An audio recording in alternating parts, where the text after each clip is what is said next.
जाने अनजाने हम कुछ बातें ऐसी बोल देते हैं जिनकी वजह से दूसरों का दिल दुख जाता है। ऐसी बातों की वजह से हमें बाद में पछताना पड़ता है। खुद को माफ करने से पहले ये जान ले कि आपने क्या किया था। दूसरों को अपनी गलती का दोष देने से बचें।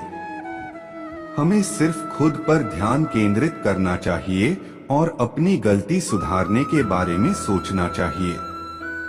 माफी मांगना आसान नहीं होता, लेकिन अगर आप किसी से माफी मांगने के लिए पहल करते हैं तो ये दर्शाता है कि आपसे गलती हुई थी और आप उसके लिए शर्मिंदा हैं।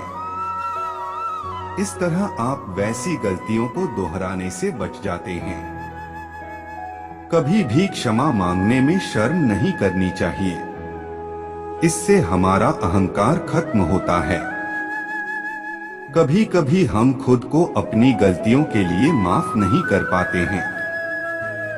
स्वयं को माफ करना एक बार में ही संभव नहीं है। यह धीरे धीरे समय के साथ होता है। इसीलिए जब भी आपके मन में नकारात्मक विचार आए तो उन्हें गहरी सांस लेकर उसी समय त्याग दें। अपना ध्यान किसी और काम में लगा लें। अपनी किसी गलती के बाद शर्म से छिप जाना सही नहीं है। अपनी गलती के बाद हम अपने खास लोगों से नजरें मिलाने में झिझकते हैं, क्योंकि हमें डर होता है कि कहीं वह मुझे पिछली बात याद न दिला दे। ऐसी स्थिति में जैसे ही हम उनसे मिलेंगे तो हमारी कई परेशानियां तुरंत खत्म हो जाएंगी।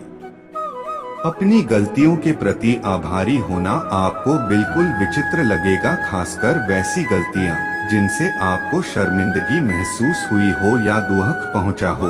लेकिन अगर आप इन पर ध्यान देंगे तो पाएंगे कि ऐसी गलतियों ने आपको कितना मजबूत किया है।